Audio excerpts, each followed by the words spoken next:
Littérature, Curiosité, histoire, ouverture d'esprit, sexualité, point de vue, imaginaire, partage. culture. C'est le podcast de Steve Aldeman. Bonjour à tous, j'espère que vous allez bien. Avant de commencer, j'ai le plaisir de vous inviter à découvrir le podcast de Johan Blondeau. Toutes les semaines et en 4 minutes, il traite un sujet décalé en mêlant humour, fun et culture, le temps d'une pause détente. Comme il le dit, c'est fin et ça se mange sans fin. Les liens vers sa page Facebook et son émission sont en description. Aujourd'hui, bienvenue dans ce podcast consacré à l'éducation sexuelle. Cet article fait suite à 2 précédents de la même catégorie, consacrés à la liberté d'expression et au problème de la nudité dans l'espace public. Il n'est pas indispensable de les lire avant, mais ils sont liés et j'y ferai référence. Il y a 2 choses qui ont toujours occupé une place centrale dans toutes les sociétés depuis que le monde est monde, c'est l'amour et le sexe. En ce qui concerne l'amour, Blaise Pascal l'a bien dit. Le cœur a ses raisons que la raison ne connaît point. On fait parfois des choses complètement déraisonnables juste par amour. L'histoire regorge de royaumes qui se sont faits ou défaits pour cette raison, car quand la passion s'en mêle, le bon sens et l'intérêt commun ne pèsent pas lourd. L'excitation sexuelle, elle, peut nous amener à avoir un comportement complètement ridicule, et c'est incroyable l'énergie qu'on met pour obtenir satisfaction, parfois jusqu'à commettre l'irréparable. En témoignent les statistiques sur le viol dans notre pays, qui affirment que 12% des femmes ont été violées au moins une fois. Or, il y a une chose qui peut atténuer les effets malsains de ces comportements sur la société, c'est l'éducation sexuelle. L'éducation sexuelle au sens large. Pour ces raisons, elle devrait être au centre des préoccupations, et pourtant, selon une enquête IFOP réalisée en février 2023, 17% des 15-24 ans n'auraient jamais eu droit au moindre cours d'éducation sexuelle. Pourtant, depuis la loi Aubry du 4 juillet 2001, du primaire au lycée, les enfants devraient tous bénéficier d'au moins 3 séances annuelles. Et ce n'est pas de trop, car les enfants sont parfois influencés par des schémas familiaux où les tabous sont bien ancrés. Ce qui fait qu'aborder cette thématique peut provoquer des ricanements liés au malaise que les jeunes peuvent éprouver à parler de ça. Or, dépasser ces barrières, ça prend du temps. L'éducation sexuelle, qu'est-ce que c'est ? Alors que je faisais des recherches pour cet article afin de l'enrichir de bases officielles, j'ai visité la page Éducation à la sexualité du site education.gouv.fr. En guise d'introduction, il y est dit que l'éducation sexuelle doit contribuer à préparer les élèves à leur vie adulte. En milieu scolaire, le but poursuivi est l'apprentissage d'un comportement responsable dans le respect de soi et des autres. Évidemment, à l'école, il est question d'apporter des connaissances scientifiques, de favoriser la prévention et de lutter contre les comportements haineux. L'éducation sexuelle est envisagée non pas comme une discipline à part, mais comme un sujet transversal qui peut être abordé à travers tous les enseignements. Je trouve, à titre personnel, que c'est une excellente chose. Dans cet article, s'il y a bien une phrase qui a retenu mon attention, c'est la suivante. Cette éducation à la sexualité ne se substitue pas à la responsabilité des parents et des familles. Cette phrase, bien qu'elle soit écrite en gras dans le texte, semble perdue au milieu des autres notions abordées. Elle souligne pourtant un point essentiel du problème de l'éducation sexuelle en France. Dans les familles, même celles qui sont ouvertes d'esprit et qui ne sont pas gangrénées par des cadres religieux rétrogrades, subsiste le plus souvent une gêne palpable quand on aborde ce sujet. Pourtant, la religion et le sexe sont des mondes qui gagneraient à se rencontrer un peu plus. C'est non seulement possible, mais souhaitable. Dans l'école privée de ma commune, l'éducation sexuelle est à l'honneur dans les classes de primaire. Et c'est très bien. C'est pourtant une matière qu'on n'attendrait pas dans une école fondée par une congrégation religieuse. On pourrait penser que cet établissement y a été obligé parce que c'est la loi, mais comme je l'ai dit, ça n'empêche pas de nombreuses écoles, collèges et lycées de ne rien faire en la matière. Même si cela digresse un peu du sujet du jour, je vous invite à regarder cette vidéo de la chaîne YouTube Le Crayon qui s'intitule « On a fait se rencontrer un prêtre et une ancienne actrice de film X ». Les enfants et le sexe. On en parle finalement assez peu, mais avant d'aborder la notion d'éducation sexuelle, il serait bien de se demander quelle est la sexualité des enfants. Parce que oui, dès l'enfance, les enfants ont une sexualité. J'ai une fille, et elle s'est masturbée très petite, dès qu'elle a eu assez de force pour le faire, et il n'y a rien d'anormal là-dedans. Mais je sais que le simple fait d'accoler les mots « masturbation » et « petite fille » est déjà gênant pour de nombreuses personnes. Elle préférerait qu'on parle pudiquement de chatouille, de caresse ou d'apaisement. Parfois, elle préférerait tout bonnement qu'on n'en parle pas, qu'on occulte. Pourtant, dès la naissance, le clitoris est déjà là, parfaitement opérationnel. Des questions se posent aussi en ce qui concerne la nudité. Pourtant, il n'y a aucun souci du moment que tout le monde est à l'aise avec ça. En revanche, si les parents ne le sont pas, leurs enfants le sentiront et ne le seront pas non plus. Pour vous assurer que je ne dis pas n'importe quoi, je vous invite à consulter la page « Le développement psychosexuel de 0 à 8 ans » du site Naître et Grandir. Vous trouverez d'autres sources d'informations ailleurs, mais je vous recommande celle-ci parce que je la connais et que je l'aime bien. En ce moment, je consulte régulièrement ces pages consacrées au développement de l'embryon et du fœtus pour écrire un passage du second tome de mon roman de science-fiction. Personnellement, j'ai souvent constaté qu'il y a déjà de la gêne à gérer la sexualité des enfants tout petits, alors qu'ils sont pourtant l'incarnation de l'innocence et que leurs actions ne sont évidemment pas guidées par une quelconque débauche. Pourtant, c'est déjà à cet âge que certains d'entre eux, les filles en particulier, sont visés par des phrases du type « touche pas, c'est sale », qui vont ancrer en elles une culpabilité tenace. Parce que vous pouvez dire ce que vous voulez, elles se toucheront quand même, mais se sentiront mal de le faire. Après ça, bonne chance pour le développement psychosexuel de votre enfant. Si certains ont du mal avec l'éducation sexuelle dès le plus jeune âge, c'est évidemment pire à l'adolescence. Car à ce moment-là, les corps changent, mûrissent et deviennent potentiellement excitants. Manifestement, pour certains parents, c'est un problème. C'est particulièrement le cas de certains pères qui peuvent avoir énormément de mal à envisager que leur petite fille, petite dans leur esprit, puisse faire bander un garçon.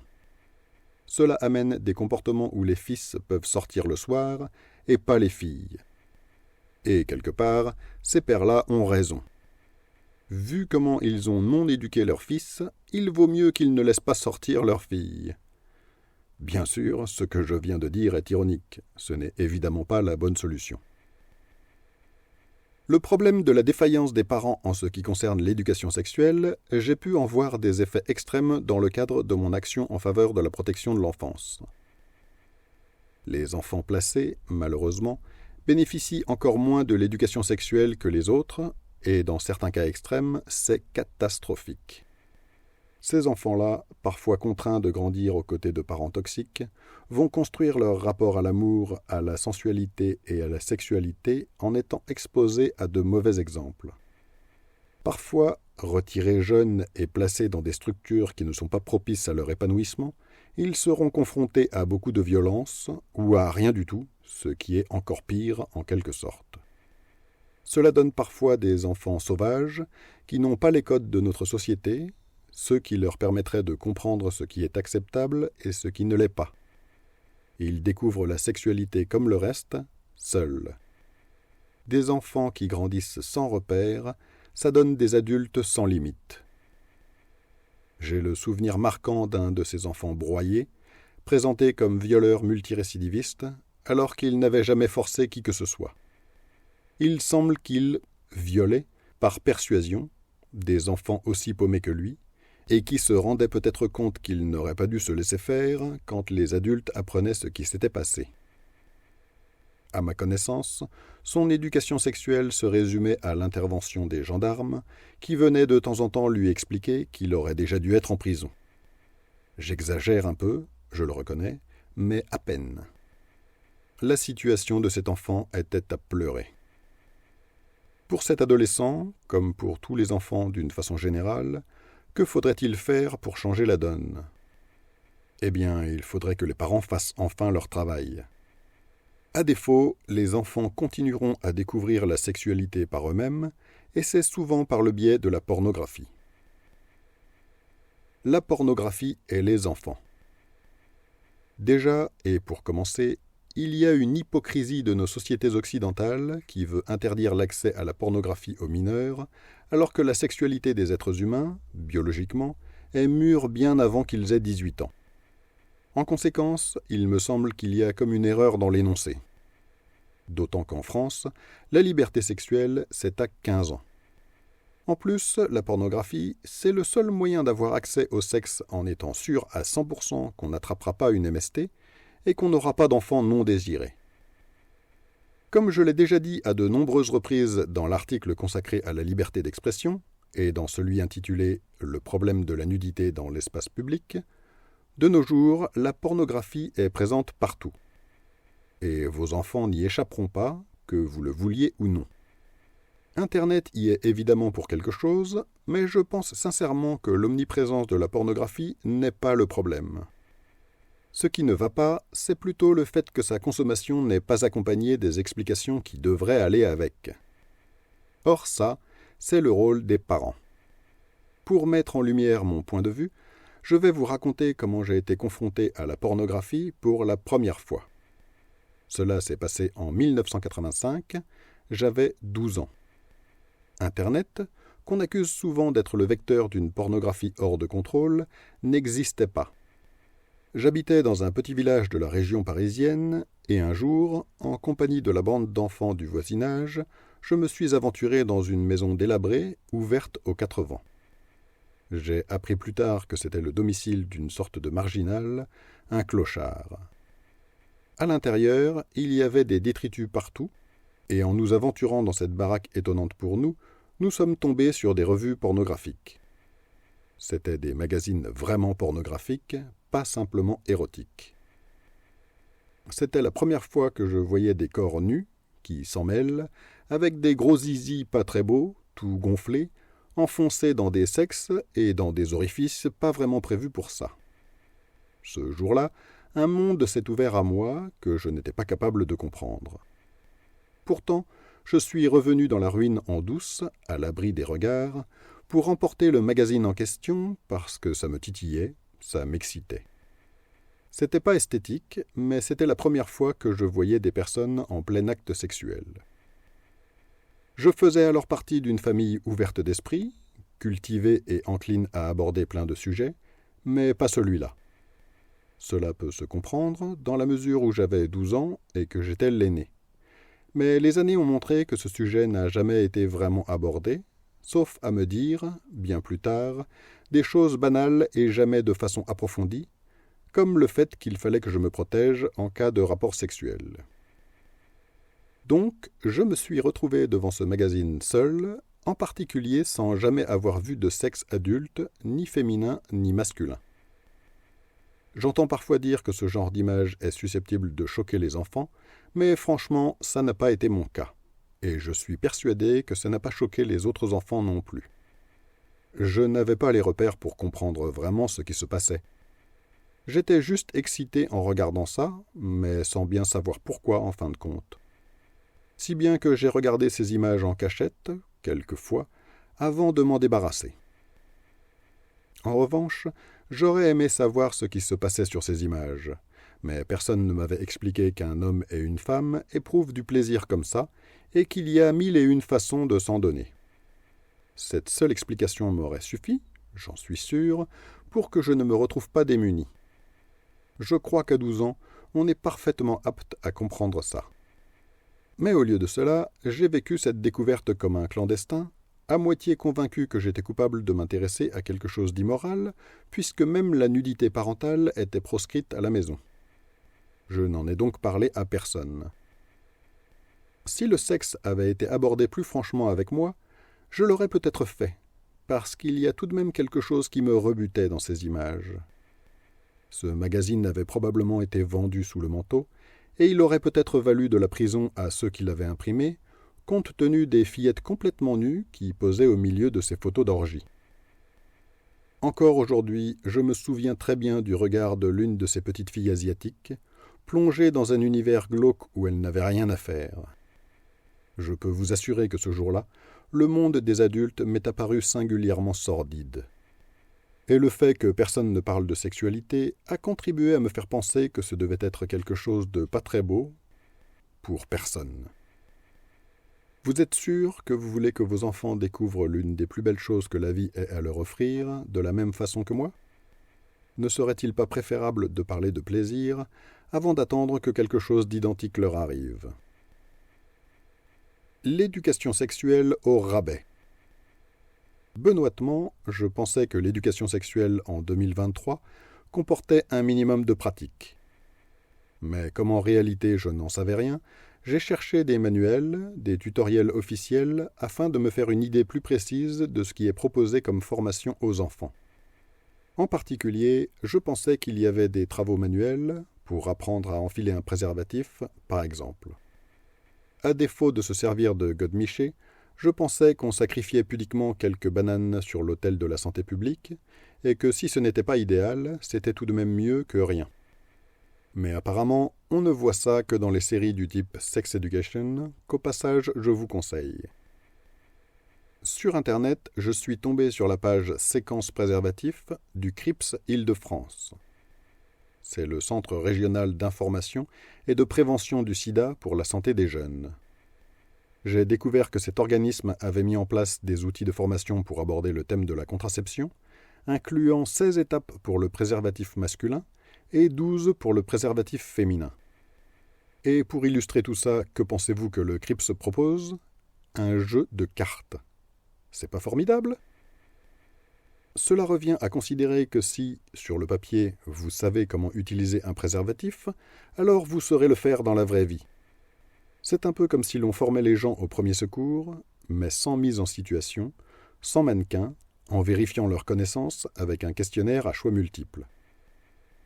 En fin de compte, cela amène à croire que l'on est prêt, sauf que dans la vraie vie, au moment où il faut mettre un préservatif pour la première fois, on fait face à un certain nombre de découvertes riches en émotions. Le stress est bien là, et pour en rajouter, vous êtes aux prises avec une excitation qui vous incite fortement à ne pas vous compliquer la vie avec cette saleté de capuchon à enfiler. D'autant que vous vous doutez vaguement qu'on vous a menti. Et vous avez raison. Niveau sensation, c'est quand même un peu moins bien avec que sans. Alors que le moment tant attendu se profile à l'horizon, les plus prévoyants auront tout de même un peu de pratique. Des capotes, ils en auront déjà utilisé quelques-unes, et pas seulement pour faire des bombes à eau. À défaut d'éducation sexuelle sérieuse, ils auront essayé au moins une fois d'en enfiler une, pour de vrai. Personnellement, c'est ce que j'ai fait. Au moment de me chapeauter pour la première fois de ma vie, je savais parfaitement ce qu'il fallait faire. Vérifier l'emballage, la date de péremption, faire attention aux ongles, à ne pas laisser de bulles, etc. Si on m'avait interrogé avec un QCM, j'aurais fait un sans faute. Pourtant, j'ai galéré un peu pour l'enfiler, et même beaucoup plus que je ne m'y étais attendu. Et sur le coup, je me suis félicité d'avoir fait un peu de travaux pratiques avant la grande première. Mais alors, ce que je ne savais pas, c'est que j'allais être victime de la pornographie. Les vrais méfaits de la pornographie. De mon point de vue, la pornographie a des avantages. Elle permet à ceux qui découvrent la sexualité de se confronter à ce qu'ils aiment ou pas. Elle permet de découvrir des pratiques, des envies, des fantasmes. Évidemment, il serait préférable de découvrir les choses progressivement et de ne pas être exposé à des pratiques violentes ou extrêmes d'emblée, mais en réalité, je pense que ça n'a pas d'importance. Peu importe sur quoi vous allez tomber, car si ça ne vous plaît pas, vous n'allez pas continuer à vous écœurer, vous allez passer à autre chose tout bonnement. En revanche, la pornographie a aussi des effets néfastes sur les jeunes, qui sont aggravés par le fait que les adultes n'accompagnent pas cette découverte. Car la pornographie n'a pas pour objet de montrer les aspects normaux de la sexualité, et ce n'est pas la peine d'accuser l'industrie du X pour ça. Quand vous allez au cinéma, c'est rarement pour voir ce qui se passe à côté de chez vous. Les films de super-héros ne sont pas faits pour être réalistes, et de la même façon, on regarde de la pornographie pour ce qu'elle a de spectaculaire, de jouissif, pas pour nous éduquer. Ce n'est pas son travail, et pourtant c'est le rôle qu'on lui attribue implicitement, puisque personne d'autre ne le fait. Ce n'est pas elle qu'il faut blâmer si les jeunes adultes ont une vision de la sexualité dévoyée, c'est à cause de ceux qui auraient dû leur donner une vision plus saine et qui ne l'ont pas fait. Personnellement, j'ai été touché, comme bien d'autres avant moi, par cette vision déformée de la réalité. Et cela a eu des conséquences sur mon expérience personnelle. J'avais beau avoir entendu dire que la taille moyenne d'un sexe en érection se situe entre 12 et 17 cm, les seuls repères visuels que j'avais, c'étaient les films porno. Et dans ces films, la moyenne est considérablement plus élevée. On n'y voit que des bêtes de concours, et même si on sait objectivement que c'est le cas, on finit tout de même par être impacté par cette seule et unique référence visuelle. D'ailleurs, la société tout entière favorise cette vision élogieuse des grosses bites. On dit « gâté par la nature », et sur certains paquets de préservatifs, il n'est pas indiqué grande taille, mais king size. Psychologiquement, la nuance est de taille, si j'ose dire. J'avais donc la sensation que j'avais un pénis, sinon petit, du moins normal. Et cela m'a été confirmé lorsque j'ai essayé pour la première fois de mettre un préservatif. Comme je l'ai dit précédemment, j'ai eu un peu de mal à l'enfiler, mais j'ai attribué cela au fait que je ne l'avais jamais fait, et puis ça glissait. En plus, dès que vous avez un peu de mal, vous êtes susceptible de perdre un peu en raideur, ce qui n'aide pas. Néanmoins, j'avais déroulé l'engin, j'avais vu que globalement ça allait, et puis je l'avais enlevé, m'arrachant quelques poils au passage. Mes premières relations sexuelles ont eu lieu, et lors de certaines d'entre elles, à 2 reprises, le latex a craqué. La première fois, je me suis dit que c'était pas de chance, et que peut-être c'était dû à la toison un peu drue de ma partenaire, qu'elle avait rasée, mais qui avait repoussé. J'ai imaginé que c'était peut-être ça qui avait abîmé la protection fragile. Je suis resté gentleman et j'ai accompagné ma compagne à 2 reprises pour chercher une pilule du lendemain. La première fois, elle a été compréhensive, mais la seconde, le stress était présent et elle m'a vaguement reproché l'incident. Elle avait raison, mais je n'avais pas encore compris pourquoi. Elle non plus d'ailleurs. Le problème, c'était que la capote basique, celle qu'on distribue partout gratuitement, n'était pas adaptée à ma morphologie. C'est à ce moment-là que j'ai découvert qu'il existait plusieurs tailles et qu'il me fallait celle du dessus. Jamais, jusqu'alors, je n'avais eu conscience d'avoir une verge plus épaisse que la moyenne, et franchement, ça ne me serait jamais venu à l'esprit de le penser, en partie à cause du fait que je me référais au porno. Quand bien même j'aurais eu accès à une éducation sexuelle plus aboutie, comme celle du CRIPS dont j'ai parlé plus haut, je ne m'en serais tout de même pas aperçu. Car parmi les 16 étapes dédiées au préservatif masculin, aucune n'aborde la question de la taille. Alors, quelle éducation sexuelle faut-il ? L'idéal, ce serait qu'on n'en ait pas besoin, tout bonnement. Du moins, pas besoin d'une éducation sexuelle institutionnelle. Ce que je veux dire, c'est que l'éducation sexuelle, telle qu'elle est conçue aujourd'hui, est faite pour pallier à la démission parentale sur le sujet. Donc s'il y a une chose qui me paraît essentielle, c'est d'arrêter de sacraliser ce qui se trouve entre nos jambes. Cela ne veut pas dire que je fais l'apologie du nudisme. Mais dans une salle de bain, à la plage parfois, ne serait-ce qu'en se changeant, et dans tous les endroits où la nudité devrait avoir sa place, il faut arrêter de se cacher. Surtout que nous le faisons sans expliquer pourquoi aux enfants, ou sans leur donner une raison qui soit réellement crédible. On ne leur explique pas vraiment pourquoi il faut se cacher, tout bonnement parce qu'il n'y a pas de raison valable. Or, les enfants sont intelligents. Et ce n'est pas parce qu'on ne leur donne pas d'explication qu'ils ne vont pas en chercher une, ou s'en inventer une.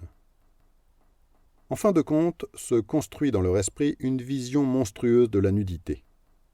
J'essaie d'être mesuré dans mes critiques habituellement, et je sais que tout le monde a le droit d'avoir son point de vue.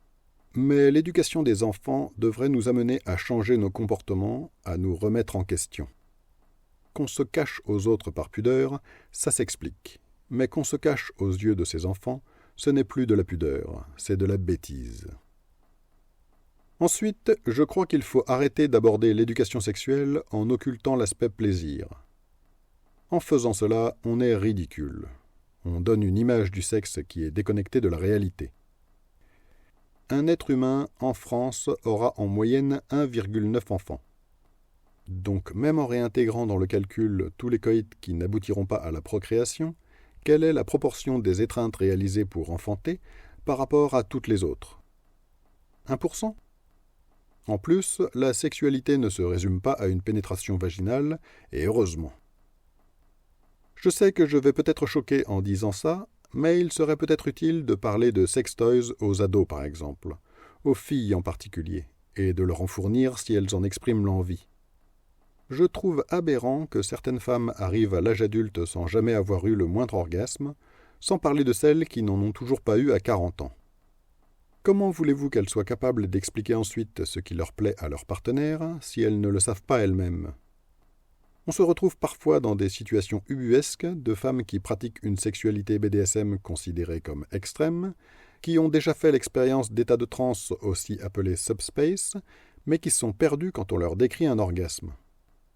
Et comment voulez-vous que leur partenaire masculin fasse autre chose que ce qu'ils ont vu dans les films porno si leur mère ne leur explique pas que ce n'est que de la poudre aux yeux ? Comment un homme peut-il comprendre que sa partenaire ne bondisse pas au plafond dès qu'il la touche, si personne ne lui a expliqué que ça ne marche pas comme ça ? Comment ces jeunes pourraient-ils avoir une sexualité épanouissante si on ne leur dit pas un minimum comment s'y prendre ? Le résultat, c'est qu'aujourd'hui, on a souvent affaire à des adultes qui assument enfin leur corps et leurs désirs à 40 ou 50 ans. Ne pourrait-on pas faire mieux ? Je me demande dans quelle mesure cette absence d'éducation sexuelle et ses conséquences sur l'intimité des couples peut être responsable d'un certain nombre de divorces dont les premières victimes sont les enfants. Je précise, parce que c'est important, qu'en envisageant une éducation sexuelle différente, comme je l'imagine, il ne s'agit pas de forcer les enfants à découvrir des choses dont ils n'ont pas envie, mais de préparer un terrain favorable où ils pourront poser des questions quand ils le voudront, et où ils ne subiront pas le poids des tabous de leurs parents. En conclusion, il me semble qu'il y a beaucoup de choses à faire en ce qui concerne l'éducation sexuelle, et qu'il ne s'agit pas uniquement de se faire plaisir. Comme l'évoque l'Éducation nationale, c'est une question d'épanouissement individuel, vecteur d'un bien-être global de la société tout entière. Nous avons beaucoup à y gagner, collectivement. Vous pouvez découvrir les liens en description pour approfondir les sujets dont j'ai parlé. Si vous avez écouté cet épisode en podcast, je vous invite à vous rendre sur mon site stevehaldeman.com pour y trouver les liens en question, d'autres articles, ainsi que les romans que j'ai écrits et ceux qui seront bientôt publiés. Je vous souhaite une excellente journée et à bientôt dans un prochain numéro.